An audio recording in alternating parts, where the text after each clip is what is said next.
Hello everyone, this is Professor C, and welcome back to Dauntless. Main elephant in the room, my outfit. We finally are out of the tutorial areas, or Tier 1, or the Sheltered Frontier, whatever you want to call it. We're out of Tier 1.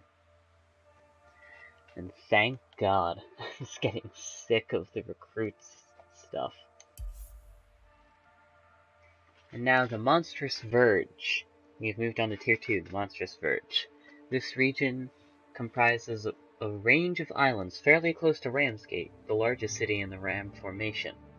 Slayers have been stalking this well-trammeled region for more than a century, so it is home to only a few varieties of behemoths that feed primarily on raw aether. What that translates to is that these guys are fairly weak. There are 4 behemoths on this island. We'll be going over Gnasher first. Now, we will get to the rogue Gnasher, who only appears in the tutorial. Eventually. For now, we'll go over the regular Gnasher. A burrowing, raw aether feeder possessing mammalian and reptilian characteristics. Its powerful tail can flatten an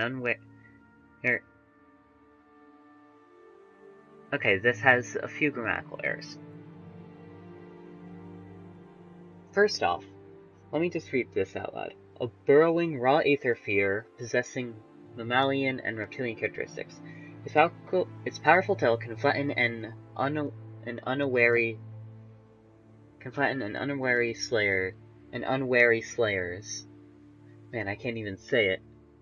While its heavy incisors can sever a limb in a single bite.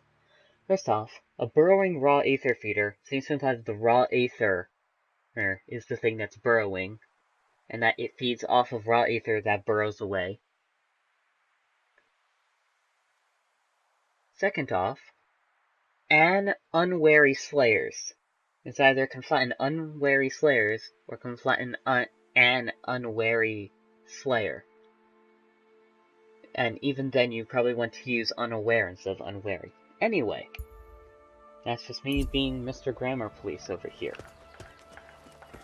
Now, starting from this point, the weapon and armor will have cell slots in them.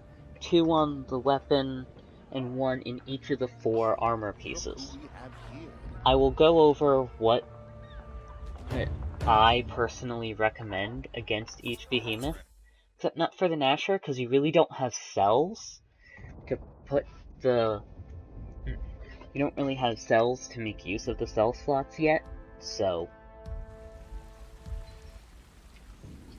Anyway.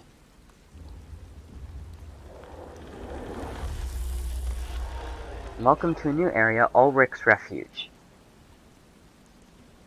And by the way, I will dye this armor. Probably next episode I'll have this armor dyed.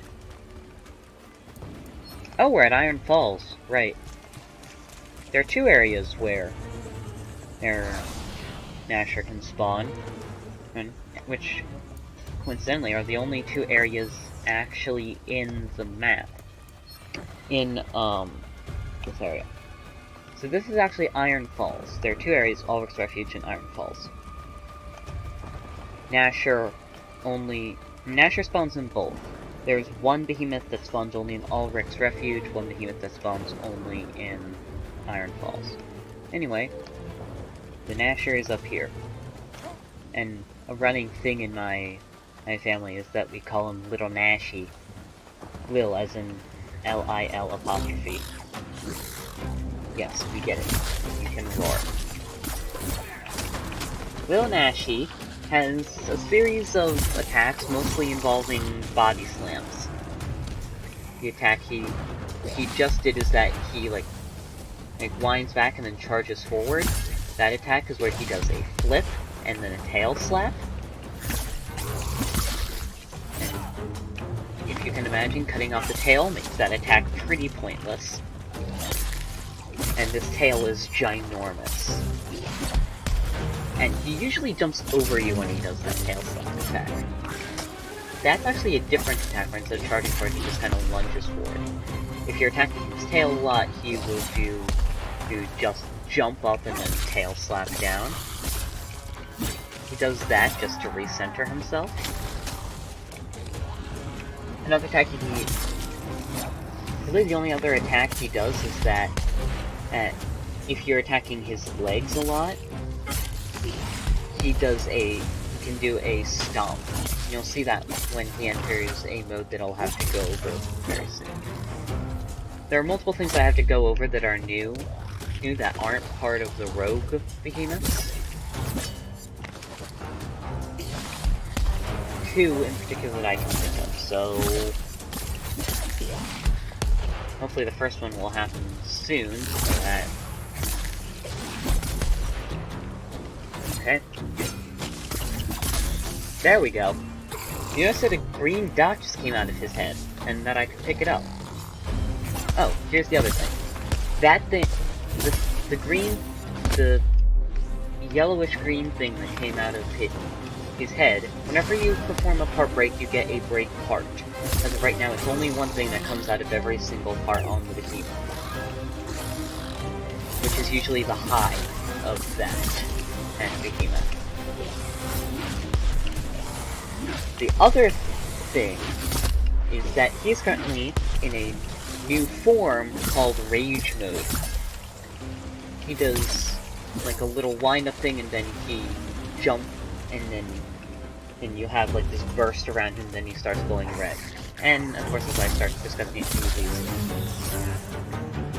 what Rage Mode does is that it adds 1 or 2 new attacks to his arsenal. Oh. And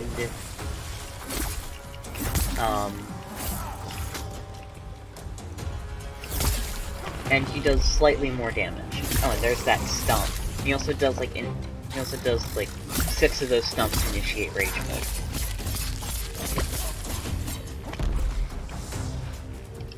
Okay. So, that's pretty much all the things I need to discuss. There's his stomping. And there's that. I didn't think I was close enough to be hit by that. Because that has a very heavy knockback on it.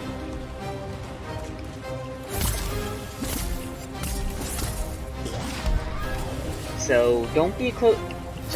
Do as I say, not as I do, and don't be too close to a ledge, and don't just assume that you're out of range. The damage increase from Rage Mode is very slight. So.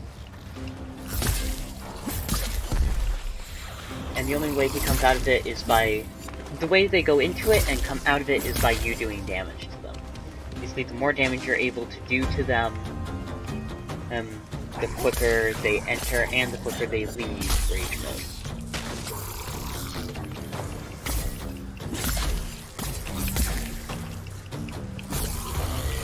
Leaving so soon? No. No, you're not. You're not leaving. Okay. That happened. So, that's the Gnasher. They give you a very good introductory behemoth. Gnasher is not only slightly new, seeing as you've only fought one thing similar to it before, but you also have... It introduces Rage Mode, it introduces parts, both in a very good manner, as well as how part breaks can influence how the fight goes. If you notice, cutting off its tail is like cutting off half of its body. And when it did the tail flip, when it did the front flip attack, it did almost nothing. He just kind of flailed around. So, that'll be it for this episode of Dauntless, and there will be more videos coming out fighting more Gnashers. And there probably won't be commentary for those, because I don't have much to say anymore. And there will be a live stream tomorrow. I don't know when, but there will be a live stream tomorrow, so look forward to that. See you guys next time.